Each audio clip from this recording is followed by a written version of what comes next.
And hey, how's it going? My name is Bill Brock with Team Rogue and Monsters Underground. Tonight, we've got an awesome guest. I contacted him earlier today because I've heard a lot of really good stuff about him. This is Steve Kulls. How you doing, Steve? Hey, how's it going, Bill? I'm doing wonderful. Nice.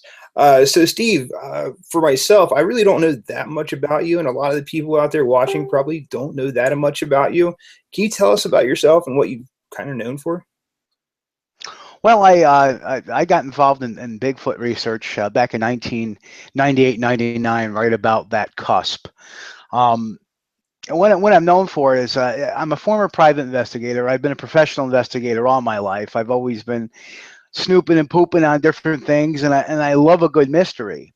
So, as a kid, I enjoyed learning about Sasquatch and UFOs and all that other stuff. And then as you get older, you become a teenager. You kind of think of your more track is more on cars and girls and getting through high school and having fun and you forget after a while. But I came across a book that actually had some stuff about Bigfoot in my neck of the woods, and I always thought, like a lot of people, that this is just Pacific Northwest. So automatically, I was thinking, well, maybe this is a bunch of hooey. And now that I'm older, I'm a little more cynical. And as it turned out, after interviewing, talking to a couple of police officers, an actual scientist that had had a sighting, having a background in forensic interviewing too, I realized that these people actually were seeing something. So that kind of weighted it to me, and it kind of slowly changed my opinion. Hey, there is something to this, that it's not just all make believe. There's a fair portion of that, and I basically put a good boots on the ground investigation forward for many years.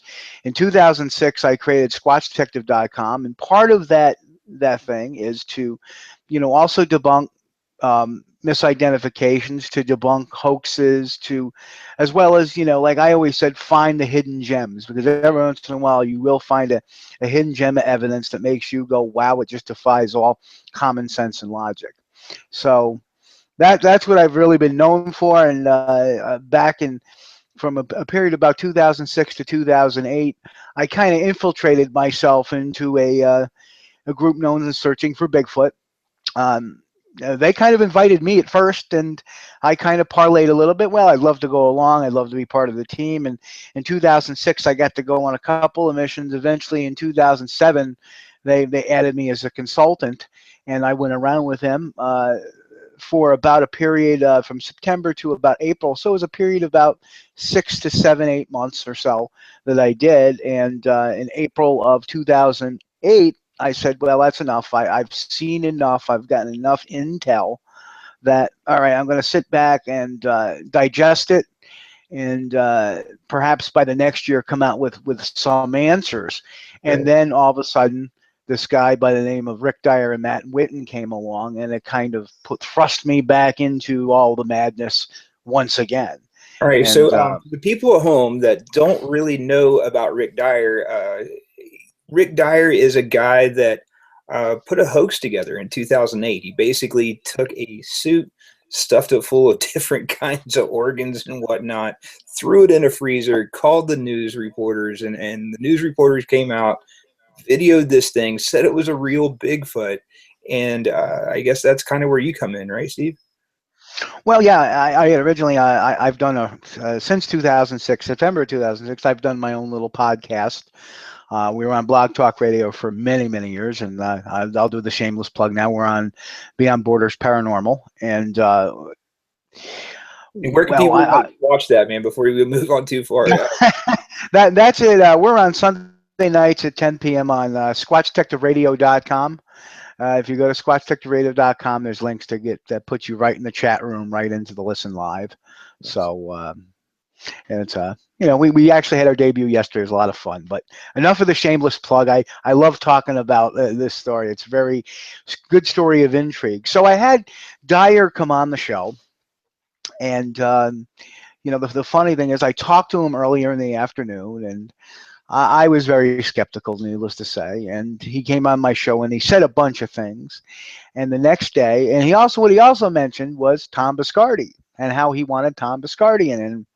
And the day before in my conversation, he asked me who Tom Biscardi was, and at that time, it was still friendly terms, and I had said, all right, well, I'll give you his number, whatever you want to call him or talk to him. I'll give him your number or whatever. Well, needless to say, Biscardi listened to the show that night, and I don't know if he popped in or not. It was so long ago, but whatever the case may be, is that the next day, Biscardi and I pretty much debunked everything he had said on the show. So I knew this was it seemed like a bunch of crap, and so Biscardi says, "Well, I'm going to call him up and give him a piece of my mind." And from that point going on, and that was the only phone call that Biscardi ever had made with me during that whole little one-day investigation period. When he said, "I'm going to call him and give him a piece of my mind," I was kind of miffed that he didn't let me in this call like he had let me in on some of the other investigation calls. So this is where everything starts to switch up. From that point on, I was told, that Dyer and Witten had a body from Biscardi, that he believed they had a body at that point. That Biscardi also said that they're very paranoid, so don't talk to them because they're just afraid of going underground. So he tried to build this wall between me and them, basically trying to do the end around me. Right. So that was, I'm trying to think. That was right. I think he was on my show July. I want to say 24th. That number is just about. It could have been a 26th, but it was the last week of July.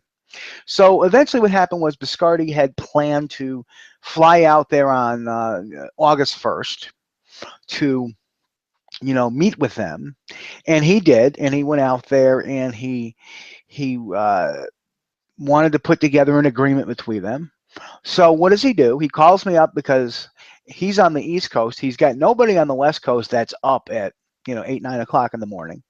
He says, "Can you, if I write you something and email it to you, can you do up a document?" So I actually wrote the original agreement between Dyer and Biscardi, which was kind of funny, because he had nobody there, and I was like, yeah, well, this is a hoax. I want to play. It's always like, okay, well, Biscardi is.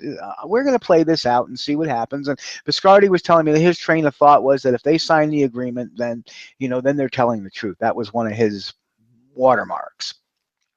So meanwhile, in actuality, what's going on is a totally, completely different story. This is all just smoke and mirrors to me, basically, because what happened is many months later, what Dyer had told me, and Witten, and the reason why I believe Dyer in this case is because Witten has backed him up to this, and Witten has disappeared.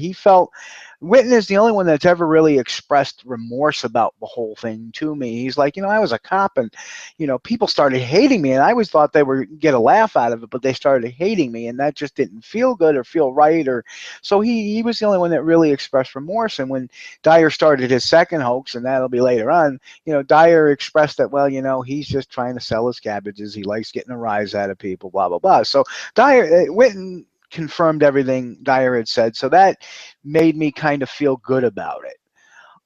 But some of the things that Dyer had said made a lot of sense. He used the way Biscardi talked. He said, when Biscardi called me that day, he didn't give me a piece of my mind. The first question is that Dyer thought I was involved somehow. And that's because he states that Biscardi had told him that he paid me off, which is complete, utter bullcrap. But he asked me, then why didn't you talk to me after, Biscardi called me? I said, because I was told not to, because you guys were paranoid. He started to laugh. He goes, no, what he told me was basically, he calls me up and says, listen, I know what you got ain't no Bigfoot. And that makes sense because Biscardi and I had debunked it. He goes, but, and here comes the catch, there's a way we can make money out of this story. And that sounds like Biscardi to a T. Yeah. So that's how this all started. So meanwhile, I'm in the lurch. I'm completely being kept in the dark, as was any of the other team. He was keeping this very close to his chest, but only between him and Dyer. He used to have a saying that, loose lips sink ships, and he used to say that, when he was around.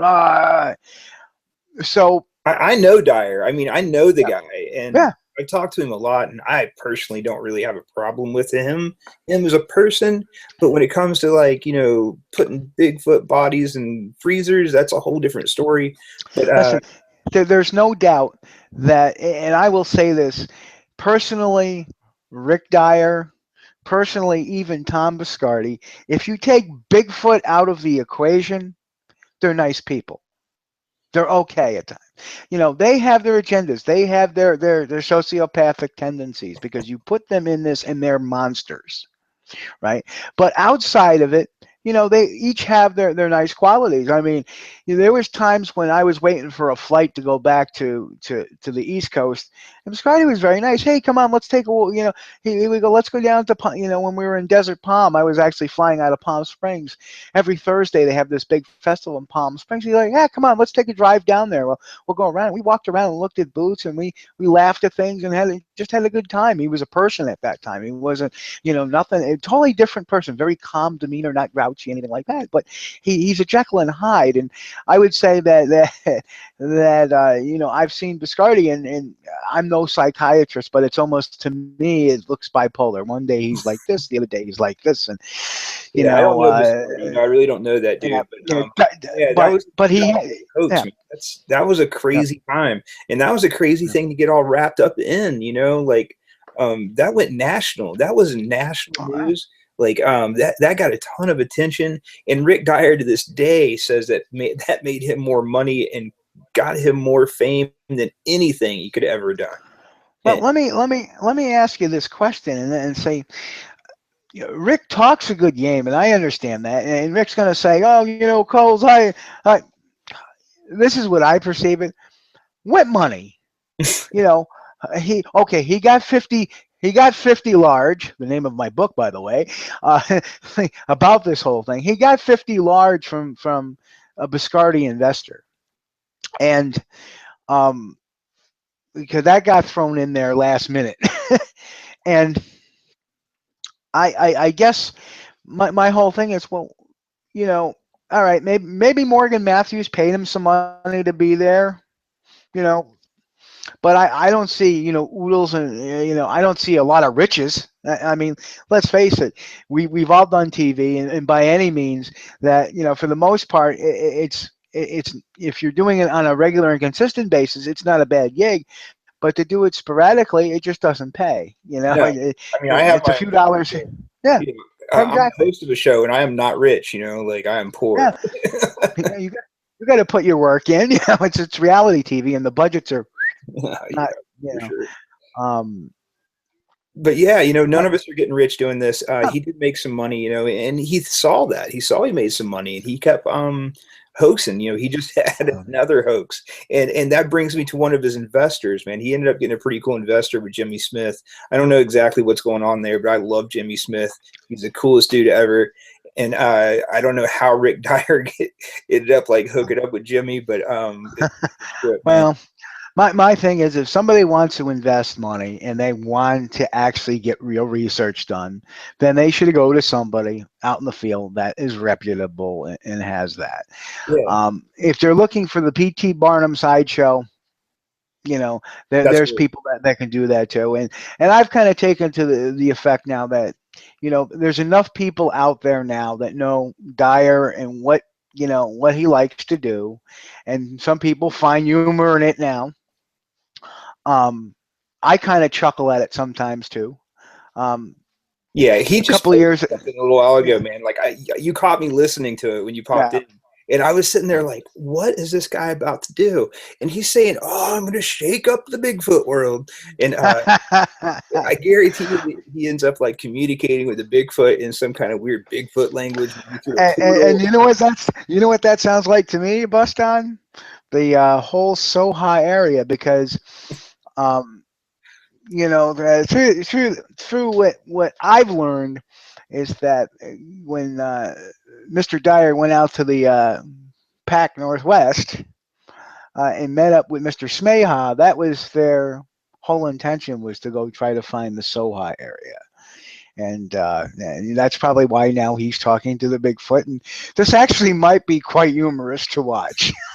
I think it will be. Not that I believe a minute of it. And now it's to the point where I could be fine. But I'll tell you something. There is something very unendearing about Mr. Dyer. And I don't know why he thought. I hope that in the back of his head he kind of figured out I'd be smart enough not to fall for his trap completely. But on the second hoax, I did fly out to California. He issued a challenge. Believe it or not, I had a couple of guys that offered up their frequent flyer mileage. They were actually the Facebook Find Bigfoot guys who have disappeared off the earth. Wow, They said they really want to know. Yeah, so they said we got frequent flyer miles, enough frequent flyer miles. So they got me out. I said, well, listen, I got to go to work. I can fly out there on Friday, but I got to come back Friday night late. I got to take the red eye back because I got to be to work Saturday evening. I was in a job at the time. I was a counselor in a group home at the time, and it wasn't like I can just dip out or take personal time without some arrangements. So that just wasn't happening that quick. Literally, the arrangements were made on a Wednesday. I flew out Friday, and I was back Saturday morning, trucking into the airport at 5 a.m. like this. Right, It's just, but so what did you see when you got out there, Steve? Like, what was it? What, California? Yeah. What did Dyer have? You forgot to. Dyer never showed up. Oh, really? Dyer dipped. And what it was he thought, oh, well, see, you've been tracked. We knew you where you were. I go, well, actually, you didn't, Rick, because he had wanted me to go out to get a cab. Oh, I'll pay for the cab to go out to the Hollywood sign. And, meanwhile, I had people on the ground that were coming to pick me up on the airport anyway. So it wasn't going to work out. I wasn't going in there blindly and doing, the guys from Facebook Find Bigfoot. Well, and you see, this is where Dyer says, well, they were involved with that too. I don't know for sure, but I know they did tell me, well, just do what he says because, we don't want to scare him off. And I was like, no, I'm not taking no cab out to the Hollywood sign. And I know from LAX to the Hollywood sign with traffic on it, that'd be about $100 cab fare. So, yeah, he was trying to really put the boots to me for really no reason at all. But as it turned out, what I did get to see out there was another trip to In-N-Out Burger. Nice. That's awesome. So my friends came out there from California. He thought he was having a laugh. He lost a lot of his fans at that point in time because everybody realized that, well, wait a minute, we believed that you had a Bigfoot and you were telling this story, and now you're laughing that it's a big lie, that this part's a lie. Well, a lot of people said, well, he's lying about the rest. He just lost face. We were all expecting him to go out there. He's our hero. We were expecting him to go out there and show up Steve Kulls, and he really didn't. No. It was like, we don't really stay up with the whole Bigfooting world. What we're referring to is the hoax that Rick Dyer just tried to pull off not long ago. So basically, give you a rundown on what happened. This producer named, actually, I guess Morgan Matthews, came out, filmed a documentary with Dallas and Wayne, Rick Dyer, and I believe someone else, if I'm not mistaken. And so it was called Shooting Bigfoot. Viscardi. It was Viscardi. Yeah. So don't get me a Snapple right now. It's on Destination America. You can check it out. It's a pretty entertaining, couple of video. But yeah, on this show, he shoots a Bigfoot, and man, Dyer sells this thing. He sells it 100%. He's got again TV crews coming out and believing that he killed a Bigfoot on a TV set. And, he kind of had me going for a minute. I mean, I did some check-in and blah, blah, blah, and nobody could tell me that it didn't happen. So I was like, well, maybe somehow, I don't know. But anyway, he lied about all this. And again, he is capitalizing off of these hoaxes. And it's crazy, That was such a funny time because as it was all building up, and this had a complete different dynamic. Let's go back to the first hoax, and then I'll talk about the second one. But to recap the first hoax real quick, Biscardi didn't want. Eventually, Biscardi had sent me a DNA letter that somebody had altered. I can't say for sure he had altered it because I didn't see him do that. But pardon me, I think the dog just chased the cat across the living room. So, The Anyway, he sends me this altered DNA letter, and it says it was human ape. Actually, it was human opossum. And what ended up happening was I ended up on my own dime going out to Indiana where they had the body. They picked me up at the Indianapolis airport. They drove me out to Eaton, Indiana, and to this safe house. And there was all kinds of rumors floating around, and people were, and some of it was put out there by Dyer. But anyway, they were supposed to pick this body up. It was supposed to have been thawed. It wasn't. It was frozen.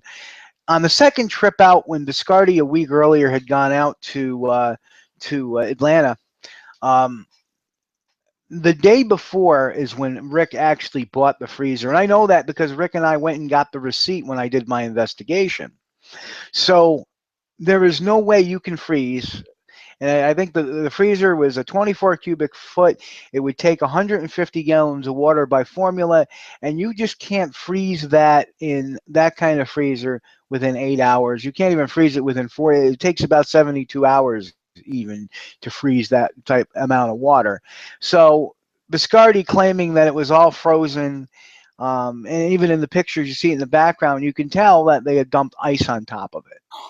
And so Biscardi in no way could not have seen that this was could not have seen that this wasn't a fake. It's like, his stories changed. First it was frozen, and just a little piece of it was sticking out. Well, we know that wasn't true because it couldn't have been frozen. In fact, according to Dyer, it was Biscardi who came up with the idea of how to freeze that. And I know Dyer also said that Biscardi had bought some paint, black paint, to touch up the face because he didn't feel the face was right, and that they went to an auto parts store in Georgia to get, and he used a credit card. And I know there was several probes by some of his folks claiming to have been converted that wanted to know if I really had that credit card receipt. They were that worried about it. Wow. So, well, Wow, that is I didn't crazy, have the man. credit card receipt. You've been involved in some of the biggest Bigfoot drama in Bigfooting, man. That is just unreal. But more than But that, I also have the 89-page police report. wow. and that was very telling because the investor who provided the money did not have the legal authority to press the charges against Dyer and Winton. Biscardi did. Okay, but Biscardi didn't so much as write a statement. What he did was he took my press release, which was doctored up by his vice president at the time, Jabba Bob Smallzak, who changed a few words in there to make him sound more sympathetic to searching for Bigfoot.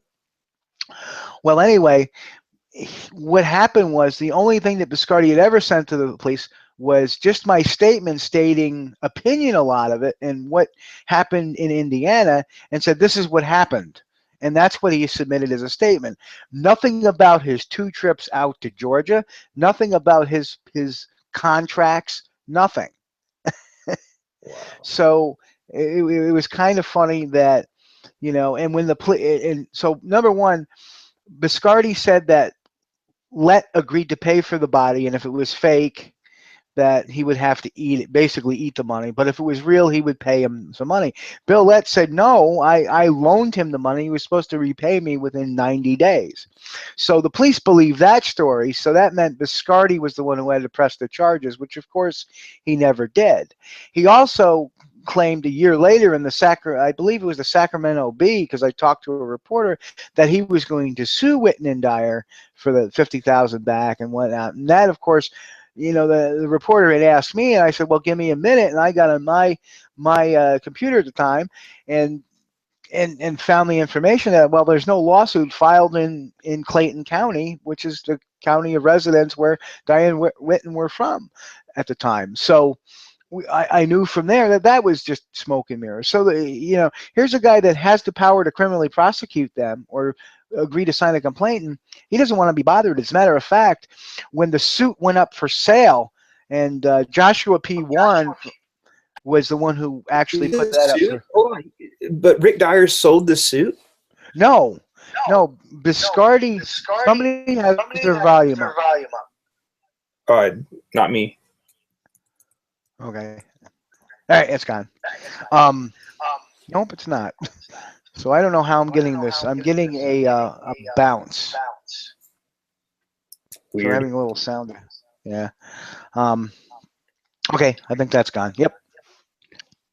So, well, anyway, Biscardi had, well, they had the suit when they discovered it. So they just took the suit, emptied the animal parts out of it, and took it back. And Tom's son, Tom Jr., took the suit back to Kentucky with him. And I don't know, they decided they were going to try to eBay auction it off. Somebody somewhere did. And Joshua P. Warren apparently threw it up on eBay for them. And what it ended up happening was that they got a phony bid for like $260,000. It went up to that, and the police department had gotten a hold of that, and they had called Tom on it, saying, "Are you auctioning this suit?" And he's like, "Well, I have nothing to do about it, but it's up to like $250,000 already."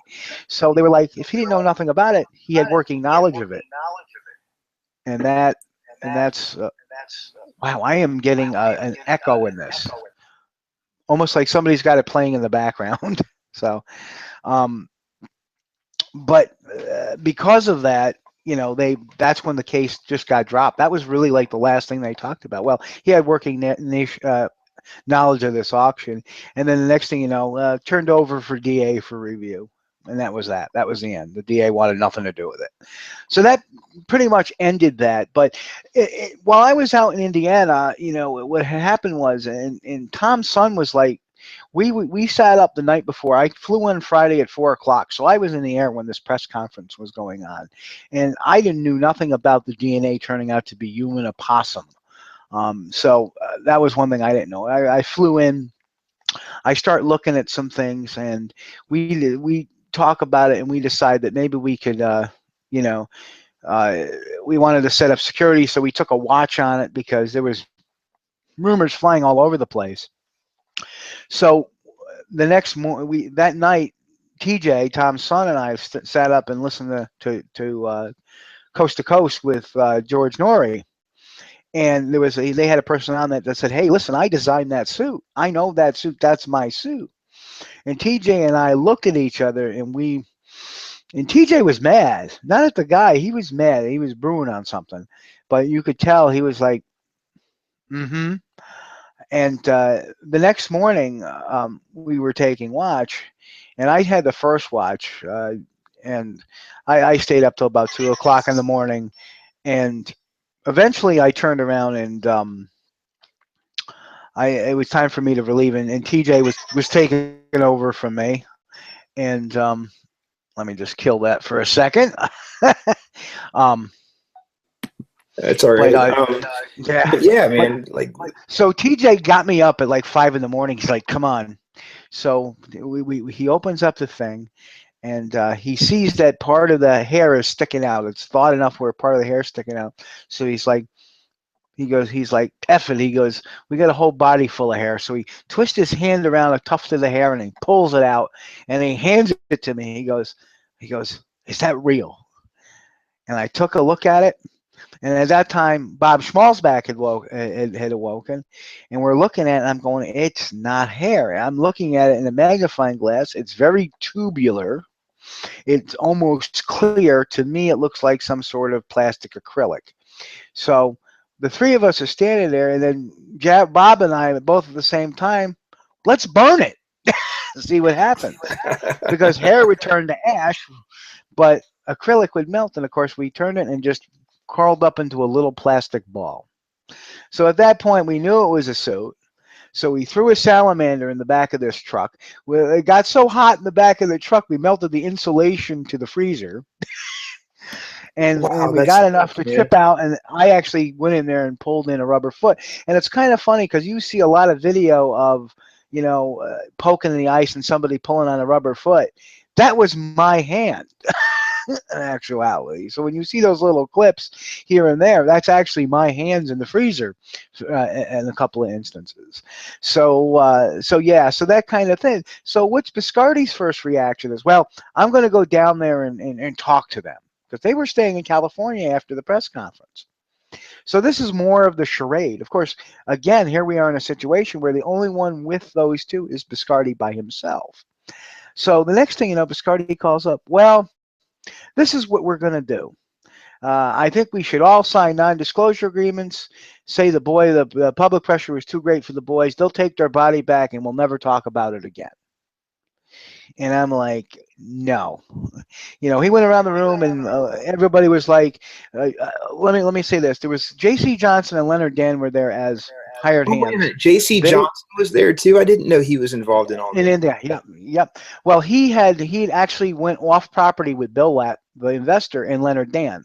And they went off to go shopping because we needed food. We were hunkering down for the night, so we needed food. So they went out grocery shopping, and that's when Biscardi called, because he knows, number one, his investor, who's no nonsense, is not on the site. So he goes around and who's there, and so he goes around and he asked everybody, and everybody kind of was like, well, and Bob Schmalzbach, TJ's like, yeah, whatever. Brian Mazzola, who was the cameraman, the documentarian there, was like, well, you're the boss, Tom. Well, I'll go whatever you want to do. Bob Schmalzbach says, well, I mean, I don't have to agree with it, but you're the boss, and I'll go along with it. And then it came to me, and I'm like, I'll have to think about this for a minute. And I was just so furious. I was trying to hold my tongue. And then when the phone, all right, well, call me back. And he hung up real quick. And I just walked around the side of the barn, and there was a folding chair there, and I picked up that chair and I heaved it.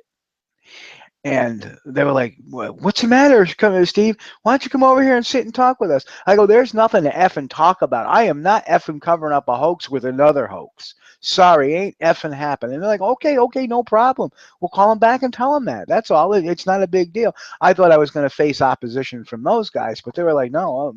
It was almost like they were waiting for that voice of reason to say, no way. Even Biscardi's own son. So at that point, it's just nuts to me because, like, I have a ton of respect for J.C. Johnson.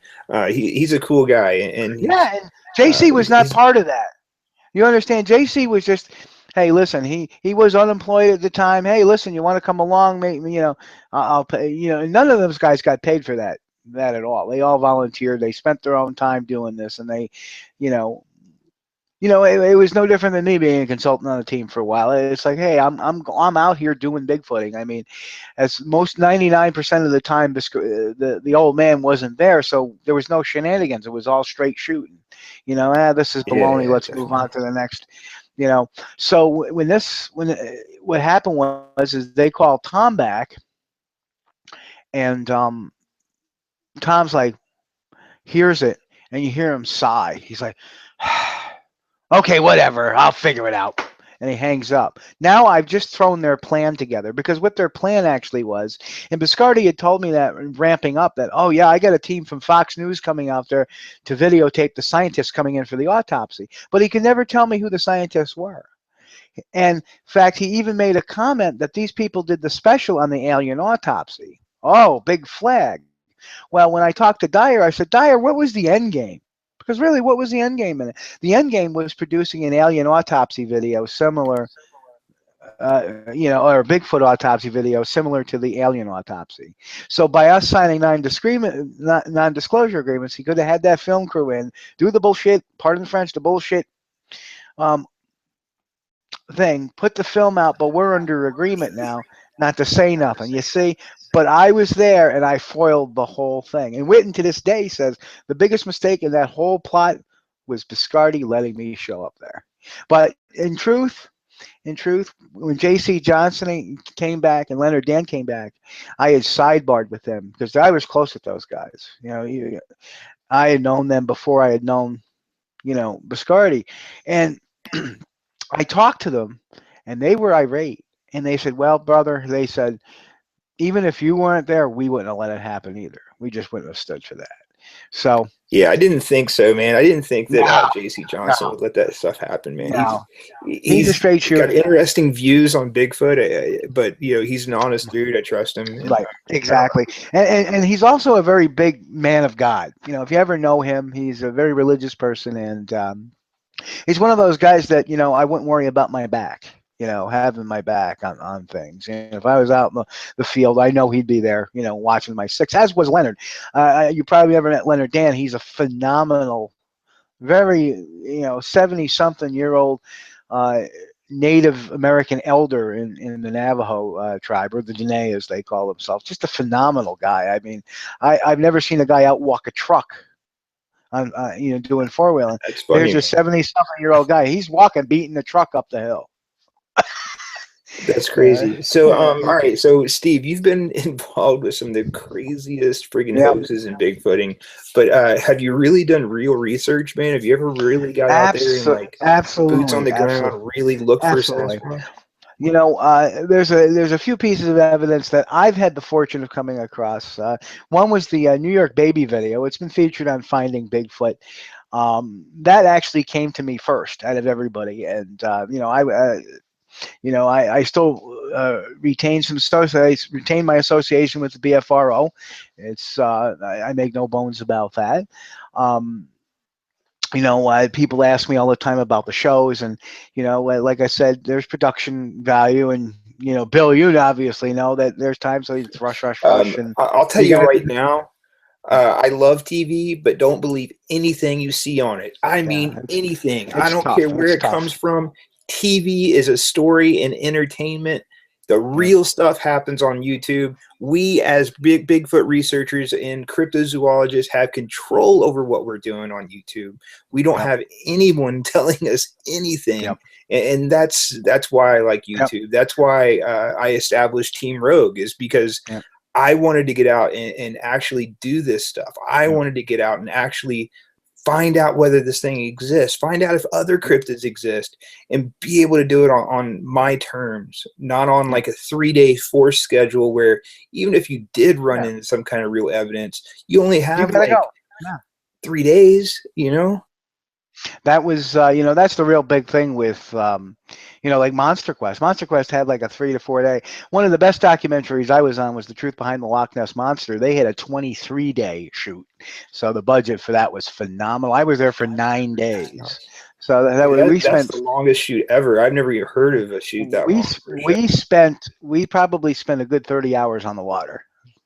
And it was impressive, but as far as yeah, I had gotten the New York baby video I've come across, and I was one of kind of who pushed it out there that hey, this thing is rather unique, and not only is it necessary boots on the ground, unfortunately with the baby video, which they had turned into an ATV park, by the time it was found, 5 years had already passed, so the property had lost a lot of its original look, and it was being used for a completely different thing. But I did speak to the property owner, confirmed a lot of different things. And So Steve, I just don't think a lot of people know about the baby video. So can sure. you explain to me what this video is of and where it Well, was taken and kind of what well, was in the video? it was taken accidentally in 1997 in a place called Modena, New York, a place called Lembo Lake, and it was named after the owner of the property, Mike Lembo. He no longer owns the property, so I don't even know what they're calling it. It's not much of a lake anymore, anyway. It's starting to shrivel up, but it was. This guy by the name of Doug Pridgeon was with a bunch of friends, and they were all. It was at a music festival, and they were parked on the far side of the lake. So there was a few tents, and everybody was tenting. They didn't allow any animals into the park at all. People weren't allowed to bring dogs because the property didn't carry the insurance coverage to allow the animals in. So Doug's sitting there taping his drunk friend talking about burning cans in a fire.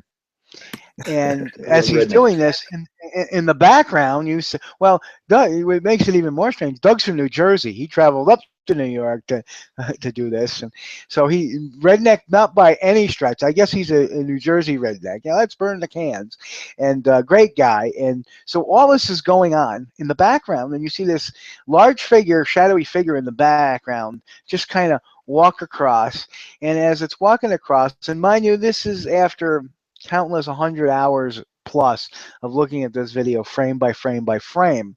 So I'm looking at this going, I see a large figure and something appears to jump off it, either by its back or its front or whatever, climbs up into the tree hand over hand, and then drops down and starts swinging around. So whatever this is, it's moving way too fast.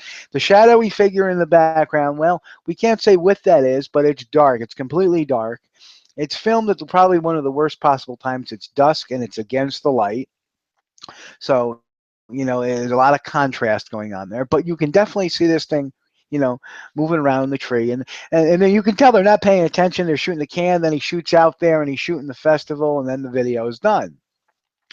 So I look at this thing, film frame by frame by frame by frame. Doug didn't even know about the second larger object in the second larger shadowy subject. So Steve, when he was filming this, did he know that he was filming something walking by? No clue. Not a clue.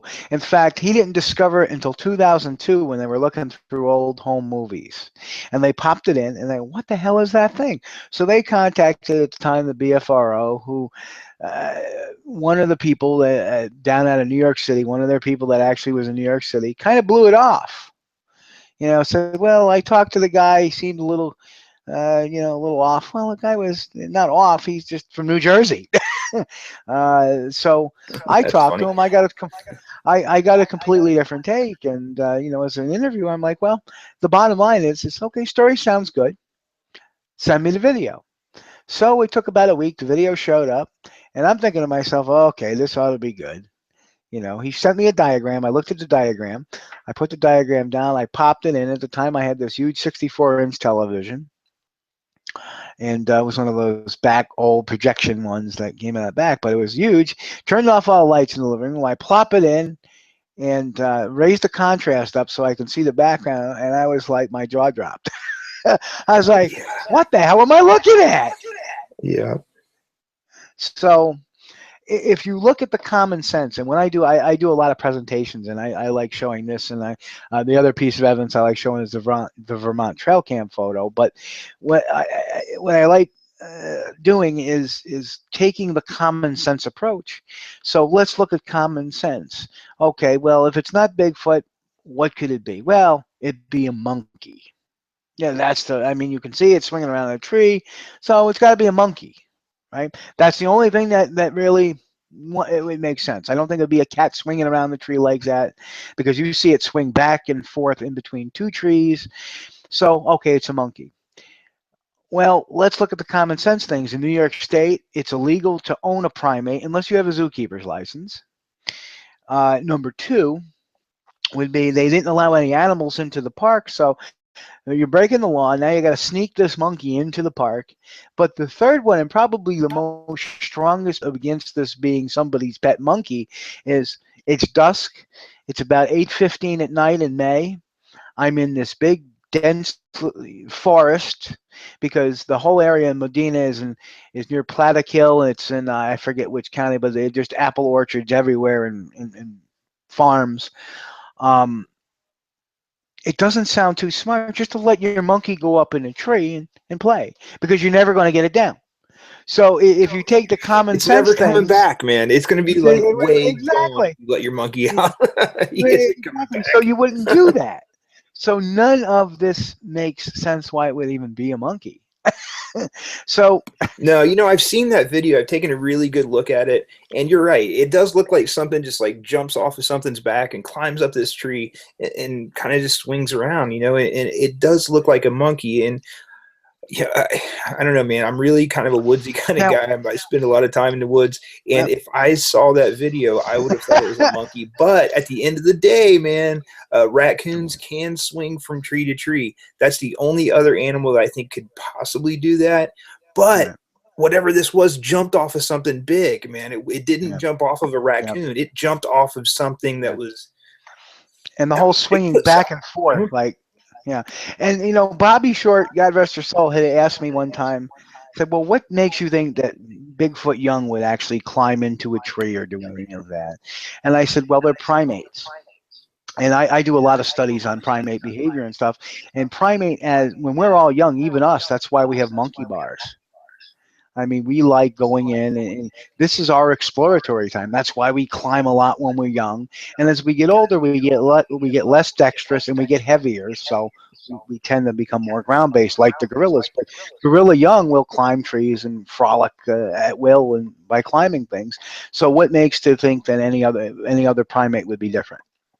So I don't. I think it's going to. I think it's going to utilize every part of the forest, you know. And that kind of brings me to another question. What do you think Bigfoot is? I mean, I have my own theories, and not everyone agrees with my theories. But for sure. you, what is Bigfoot? Well, you know, I've actually seen one, and I've had several encounters. I've seen some through equipment.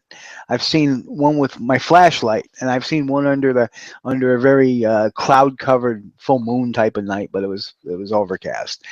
And every single time I see it, it doesn't quite remind me of a man. Eh, When it was standing there blinking at me with the flashlight on it, I don't know really exactly what I could call it. But what I do know is, and this is what I stick to, is it could be a hominin, it could be a pongid, because it's got characteristics of both. But what I know it's a primate, because we're all primates at the end of the day. Homo sapiens and lemurs, we're all primates at the end of the day, and that's what I stick to, and that's I'll let the discovery of it. Hopefully, I'll see it in my lifetime. But the discovery of it eventually will tell where it actually exactly comes from. So I have no real authority except to speculate on that. But I can say with fair certainty it's a primate, articulate hands and feet, large brain, small snout, primate. So yeah, I guess my theory has always been it's a Neanderthal, and I've talked to a bunch of other people about that, and you know, some people agree, some people don't. But for me, that's the closest thing in our history to us that could still be here on this planet. I really think it's a Neanderthal, and I've seen one as well. Like I don't know exactly what we saw, but myself, Stacy Brown, and another group of people ran into something in the woods in Mayaca, Florida, and it ran right by us. We all saw it on thermal. It just about ran Stacy Brown over. I mean, it like ran right at him. And it actually took a crap as it was running away. It was kind of hilarious, man. Stacy starts yelling, "Snake, snake," looking through his thermal, and he realizes it's just a big poop. And we go over there. We actually try to collect DNA off the thing. And that was before I had really educated myself about DNA retrieval, you know. And come to find out, we actually collected DNA off the wrong side. And so I don't know what it actually came back for sure. But all I know is we collected DNA from the wrong side of that thing. And so we messed up. We were like this close to actually discovering something. And yeah. Well, any kind of extraction from fecal matter is that's kind of rough, because it depends on the matter they're eating too. I mean, if they're you get a mishmash of DNA. I've seen actually DNA that's come from fecal matter, and it looks. You see it, it's like, you know how you see those little dots on the DNA thing? Well, this thing just looked like it was all dots. It was just like, oh, because it was so many different things. It could have a lot of contamination in it, maybe from animals that it's eating that makes it way. Or plant matter has DNA as well. Plant matter has DNA. Yeah, that's as interesting. Well, I never thought about plant matter having DNA, but I guess they could make it through. But yeah, anyway, we found out you have to collect DNA off the front side of the poo and not the back side. And but yeah, we definitely found that out. And you know what? The interesting thing is, and that's very telling, that you could see that it probably had a fear reaction. If you ever think about it, that's why it was kind of, it's like, oh, and it's scared. You scared that shit out of it. And there's no way around it. So yeah, that's you exactly guys were what scared. happened. I mean, it took off and crapped. It was weird, man. So So what are you working on right now? We have a little while to go here. I wanted to close this Mm, up maybe in like another 20 minutes. But sure. what are you working on now? Do you have any cases open? Do you have any like events I that you're hosting? well, I am. I got a lot on my plate. I am going out to do an investigation on a photo. We pretty much have. There's some theories on it, and I see some of the investigation on it, and I don't think I'm going to find things maybe contradictory to it. But I want to go out there and I want to make sure that it's solid, boots on the ground again. Nothing. I mean, it's 5 hours away for me, so I might as well go out there and fairly new researcher, very overexcited sometimes. And we know how we feel. Sometimes it's hard to kick that bias out of your own research. So also, we got a bunch of stuff going on in Vermont this year. So I'll be heading out there of course, I got Frank Cisansky, who is the gentleman who got the trail cam photo, been on finding me. So he's been kind of my point person out there. And, that hopefully we'll be able to extrapolate something out of that. Last year was kind of a wash. One of my areas was contaminated. We found a bogus print on our scout last year, so we were like, okay, it's too many people know about this All location right, now. so Time to I walk gotta away. ask you, how do you know a print is bogus? So like, if you're in a field and you find something and you feel it's bogus, what's the best way to know that it is? Um, well, the sequence of them, um, the rigidity of the toes, the uniformity of the impression. Not so much that it's a flat footprint, because as John Bindernagel taught me Sasquatch is very flat-footed. You would expect that something that having a mid-tarsal break, that it would be kind of flat-footed. But the toes would not.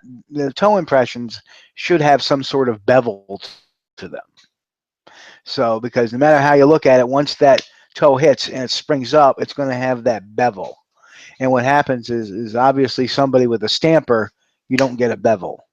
So, and that was very clear when you can see that there's no spacing in between the toes and the footprint is in there like that. It's very obviously that this was a wooden stomper that had been making those impressions. So, and it was in So soft, muddy terrain, of course, as well. in the area that you research, have you found any kind of clues that would make you think that someone was there, or not someone, but something like a Sasquatch? My original research area, absolutely. That area had been very rich in sightings since the early 80s. And what brought me there was actually in 2000 that there was a gentleman who has since passed away, unfortunately, at a very young age, who had an encounter with his wife. And they went off. They were off trail, and something had started yelling and screaming at them and escorting them out. Now, this guy is a man's man. He was a very big outdoor hiker. Has encountered bear. Has been going up to the same area all his life. So here he is now. In his at the time, I think he was in his early 30s, and this happens. He'd been going up there since he was 16. So he knows every little animal and every little sound out there, and he goes, whatever it was. And this is the most common thing we hear about people who hear serious vocals, is that when it screamed, I could feel it right in my chest, like it vibrated my chest. So That's something I hear a lot too. Even here in Maine, when people report any kind of like Sasquatch encounter, they say they feel it as much as they see it or experience it. I've even had people tell me that. Well, actually, Susan Tedeschi, she's the lead singer in the Tedeschi Trucks band. She's an awesome performer. But anyway, I met her a while ago. She had a Sasquatch story. She told me she was camping and had a Sasquatch walk by her tent, and she just felt it more than she could like see it. But she knew she could hear something walking by, but like she could feel it. You know what I mean? Like it puts off some type of like almost like vibration. I think like infrasound. yeah, exactly, infrasound, and I think that's real because there's a lot of primates that actually do that. Well, and here's one of the correlations. Not only do the primates do that, but the largest of the primates do that. And that's my other book, What Would Sasquatch Do? I talk about infrasound. And one of the things I've observed is that it's the largest of the animals that can throw infrasound. Like, not every whale can have infrasound, but blue whales, the biggest of the whales, can do it. The elephants, and I'm not being a scientist, I have to revert. They're not the only animal in their particular class, but they're the largest, and they can use infrasound. Lions and tigers can use infrasound. They're the biggest of felines. So it makes a lot of sense. And I've even talked to Dr. Meldrum on that, and he tends to agree with me that it would make a lot of sense that, that if you have these largest of the mammals being able to use this, it makes sense that the largest of primates would be able to use that too, being part of the mammal family. So, What's weird, what do they use it for? I think that's the biggest question. What would a well, mammal need infrasound for? I can understand for maybe communicating. It would probably carry a little bit longer, a little bit further than normal voice. Maybe that's why they're using it. I don't know. Whales, yes, because sound travels better actually in water. Sound travels better over water. We know that much. So maybe there's something to it underwater that changes it. But it's very clear that the animals use this infrasound to disorientate their prey or disorientate as a self-defense mechanism. So one of the things that and my co-host on my radio show, Chris Bennett, went many years ago, had told me that he had believed he got hit with infrasound, and because all of a sudden he got this really creepy feeling, and he said, "You ever get I love him, yeah, Steve, have you ever gotten a flutter in your ear?" And I'm like, no. And I'm like, I don't know, Chris. That's kind of crazy. But then here I am 4 years later now, 3 years, 4 years later, whatever it was, out in my research area with another, all of a sudden things feel a little different. And I'm like, I feel very uncomfortable. I feel kind of spooked. And then all of a sudden, out of nowhere, my right ear starts to twitch inside, not outside, a flutter. And I'm going, I'll be damned. Maybe there is something to this. So what infrasound is, for people who don't understand, is like a frequency that a lot of mammals put out that's so low that we don't really hear it. We can feel it. Right. And so I think what Steve's kind of referring to is he could feel his eardrum physically moving without hearing the sound. Is that right? Correct. What studies have shown is that infrasound, what it does is it vibrates the ears, it vibrates even the eyeballs to the effects. They did a study in the 80s in the UK about this, and what they did was they put this infrasound in a movie, and it was just a movie of scenery, nothing traumatizing, and people felt weird. Some people felt scared. Some people got nauseous. Some people hallucinated. Some people heard things that weren't there. So when people say to me that Bigfoot told them to get out, or they got this sudden fear feeling to get out, or they thought they heard something, or they saw something like an orb, or all this could be just a side effect of infrasound. But there's nothing really supernatural or paranormal going on. But what they've done, if they've got hit with such a way infrasound is much like EMF affects people in the paranormal side of things, is that it creates all these little hallucinations, and stuff, and causes people to experience things that may not be real. So I think that's part of the. Yeah, I think that's So I part of have the one last paranormal question for dilemma. you, Steve. Sure. One last question for you, man. Is Bigfoot an alien? Do you think that Bigfoot could possibly be an alien species that's possibly put here to live or something? Like those those theories are out there. Do you There think are. that's possible? Well, a lot of time people ask me about the alien theory too, and that's kind of funny. When people cite a lot of times, well, at the same time there's all these Bigfoot sightings, or UFOs, or some people claim that they have seen UFOs looking at a Bigfoot, or well, let's look at, if one subscribes that, okay, there are such a thing as a UFO and they are alien in nature. Let's not forget that it was back in the 70s and 80s that there was a lot of sightings of UFOs around cattle. So I don't think cattle were placed here, to spy on us, or I don't think cattle are aliens. I think that this is just a natural progression that, okay, if they're studying us, why not study the closest thing to us as well, and why that may be the difference. And I know there's a lot of people that, oh, the Nephilim ideas and the Anunnaki idea, and just really some bounce around stuff. But like I said, show me something that has any evidence to that, and you really can't find that. You have Yeah, to, that's you true. have to stick with the So evidence. I've been doing a lot of reading on like ancient primitive man lately because I'm writing a book on ancient sites here in the United Sure. States. And so there were these basically kind of modern human looking people that had giant heads. They refer to them as big heads. And I think it's like Hobo Man, or I don't know. It starts with an H. I don't remember. But are you familiar with this, where they're finding these massive skulls? I've seen some of it, and there was some. Is that where they have like the pointed type of heads almost? There is some. Uh-oh, I just lost your Oh, I'm sound. back. Oh, there you go. You're back. I was Yeah. like, So just just Google big head. Here, I'll do it real yeah. quick, I guess. But oh, I guess. But let's see if I can find it.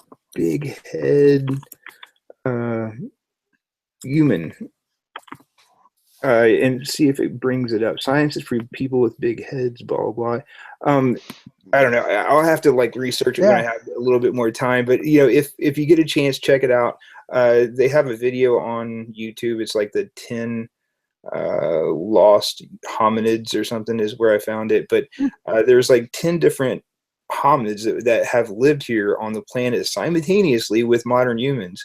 And I think it's just kind of ridiculous to think that throughout history, and I'm talking all of Earth's history, we have lived on this Earth with another creature, if you want to call it, that is a lot like ourselves. This would be the only time in Earth's history ever that did not happen. So it's really Yeah. hard for me to believe that there is nothing out there, because That's there's a really always great. been That's a something real out there. great point. That's a real great point. Never really thought of that, but I may use that and credit you for that little idea. I like it. Unfortunately, as bad as it's I have to credit Todd Standing with something that he was the first one to say something that made a lot of sense to me too. Is that he once said, well, people ask me all the time why there's no bones, and if you look at the history, even the Gigantopithecus, what do we have in the bone history for those? And that made a lot of sense. You're right. We just got a jaw and a few teeth.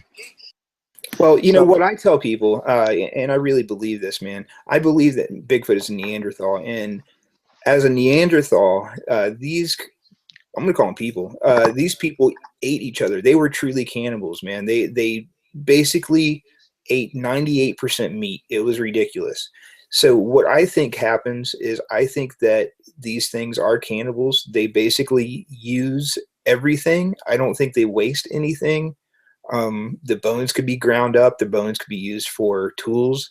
And like I said, these things were cannibals, and they had to do whatever it took to survive. And surviving in the wilderness is no joke.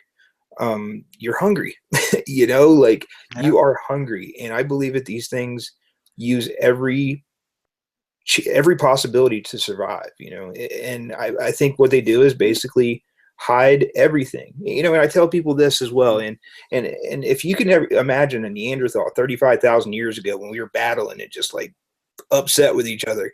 Neanderthals go north, we go south. Neanderthals evolve in parallel with modern humans. And basically, you look at modern humans, we have the internet, we have cars, we have like computers, we have all of this cool stuff. What if a Neanderthal evolved in parallel with us? How awesome would that thing be in the woods? It would be an absolute master of its environment. It would be able to like cloak itself, if you want to call it that. It's going to be so good at basically hiding that to me, that's what these things are, man. They're Neanderthals that have perfected hiding because that's what it takes for them to survive. That's what it takes for their race to survive. I don't disagree with you. The fact that whatever a Sasquatch or Bigfoot is, that they are excellent and masters of their domain. I've said that many times too, is that there's nothing paranormal or supernatural about them. They're just using their natural abilities. I mean, how many times do we see a deer jump into the cross the road into the woods, and it's gone in 3 seconds? You can't see it. It's not cloaked. The deer didn't cloak. It didn't jump through a portal. It's just using its natural camouflage and its ability to evade. And I think their major skill is avoidance. That's why when they see us. I was going to end the show with that last question, but you just brought up portals. You done messed up, son. Yeah. So portals, man, portals are a trip. I don't know what to think about it, right? So like NASA comes out with this whole thing saying portals are real. Portals happen when two massive magnetic fields collide. There's a portal where they collide. Something is moving in and out of these portals. They say energy is being transferred in and out of these things. So that blew my mind, man. And like I said, I'm writing a book about, ancient areas here in the United States. And there's this one area called the Serpent Mound. The Serpent Mound's super cool, man, because like this meteor hit this place, went down into the ground, changed the magnetic field of the earth around this mound. Well, this is before the mound was built, but it changed the magnetic field of this area. And so it changed it so much that birds literally get lost and confused and circle around this thing until they get tired and fall down and die. That is how they ended up deciding to build this mound in this area. This mound is magnificent. It was built about 2,300 years ago. And it is basically an astrological calendar built by these ancients, and it is just amazing. But they knew to build this thing there because of the magnetic anomaly, and we're finding these magnetic anomalies in all kinds of these different sites around the United States. What's really crazy is if you think about like when you see the aurora borealis fire off, that's a magnetic field. That is a massive magnetic storm coming from the sun. When that happens, I hate to say it, but the magnetic fields of the earth collide with that and create portals. I hate saying that, man, because it makes me feel like I'm giving some kind of like credibility to Bigfoot moving. That doesn't mean there's a Bigfoot popping out of the portable. It's like you ask some people, they think Bigfoot's the answer to everything, or every mystery is the answer to Bigfoot. UFOs, Bigfoot. Portals, Bigfoot. Cloaking, Bigfoot. It just, when does it stop? The bottom line is if Bigfoot had any type of intelligence, either one, we would never see it, because you always get the argument, well, they would have made contact. Well, maybe they're just that type of people that, no. No. Obviously, they would have either made themselves known in an intelligent manner, and we've seen them really do nothing intelligent unless you have those people that say they talk to them on a frequent basis, and that's a little scary. It's not even. That's not even right, man. That's like what did Renee Dehinden say about James Lapsteritis, which was probably the funniest thing I ever heard. He says he's had like 256 encounters with Sasquatch in his head. That's like saying you had 256 sexual encounters but never gotten laid. That was a Dehinden quote. It happened right here, man. And there are people that, and I know one very well who, before he went off on the wagon, and now the Bigfoot, his teacher, comes to him in his sleep. And I'm like, okay, I don't know what to say about that. Yeah, that's just nuts. We only have like 6 minutes to go, but I want to talk about Dallas and Wayne. They were on that show there. It was a Shooting Bigfoot that Dyer was on. I love that movie. It's a fun movie to watch, actually. It is. It really is. So Dallas and Wayne. Now, I've went down and been Bigfooting with these guys. Now, they come off kind of eccentric, I would say. Like, that's a good way to put it. But when you go out into the woods with these guys are really good. These guys actually have created some kind of weird team, and they can almost communicate without talking. It's wild, man. Yeah. and he talks to him. I mean, he's like, Ula Tiao, blah, blah, blah, blah, blah. I don't know. He says these words that somebody gave him. And dude, me and Michael Merchant went down there and we went Bigfooting with him out in their little spot, which was called the Boneyard. We're like chilling out, like hanging out, whatever. Myself and Dallas go out and we take a walk. And he's telling me these stories about alien aircraft landing and little Bigfoots coming out and stuff. And I hear Dallas, or I'm sorry, Wayne let off a Bigfoot yell.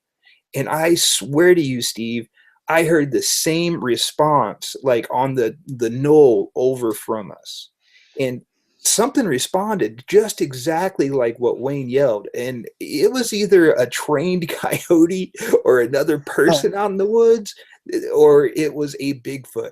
But man, I'm telling you, that was real. And then also one other thing happened that night, man. Merchant was like chilling out by the fire and he started having pebbles like thrown at him from like the knoll behind us. And that happened. That was real. And so I don't know if Dallas and Wayne are just luckily finding, I don't know, man. They took me out and real shit happened, guy. Real stuff went down when I was with Dallas and Wayne. It was crazy. Never, you know, it happens. I mean, think about where they are too. I mean, they're in southern Ohio, that Ohio Valley area. I mean, that's perfect.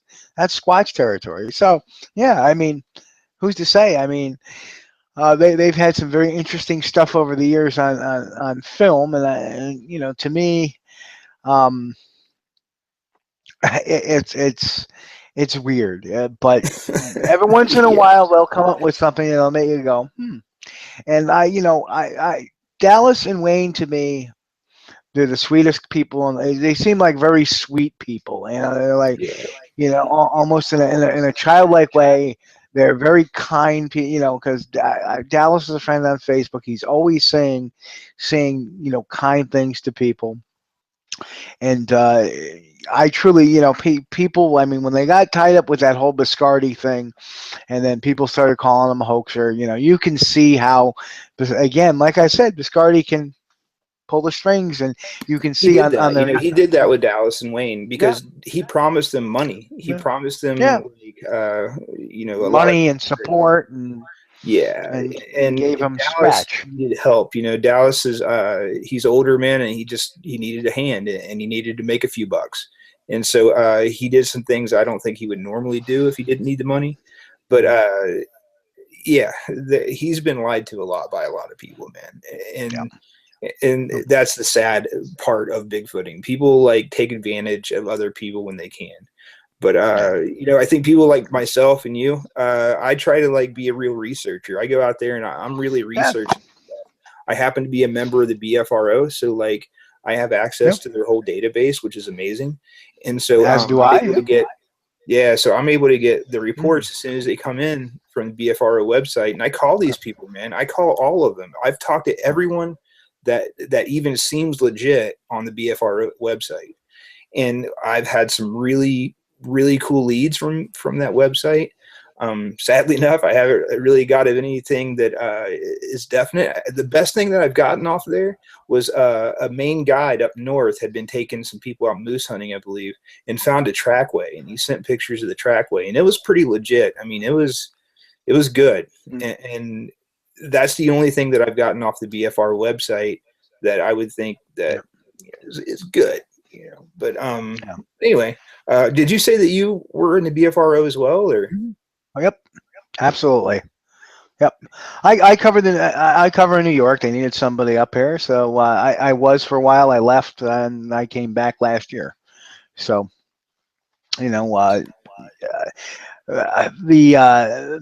tenure, how should I put it? The tenor of the organization has changed quite a bit since in the last few years. So to me, it made sense to go back and try to help out where it needs to be, because we need to get as many reports in, and that's the way when I started my whole primate behavior theories and stuff like that. That's what made it really enabled, because I could sit there and actually look at the legitimate reports or the logical reports and kind of tone them by behavior.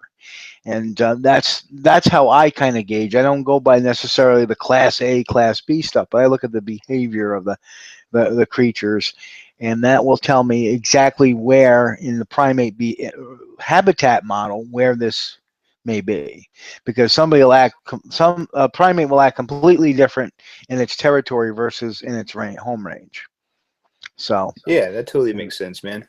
All right, well, I guess we'll end things there. Do you have anything you'd like to add where people can possibly get in contact with you? Again, what's your website? Website squatchdetective.com, and radio show website squatchdetectiveradio.com. All right, well, thanks a lot, Steve. I really appreciate your time, man. And for myself and Steve, we're out of here, and thanks a lot for hanging out with us and watching. And we'll be back.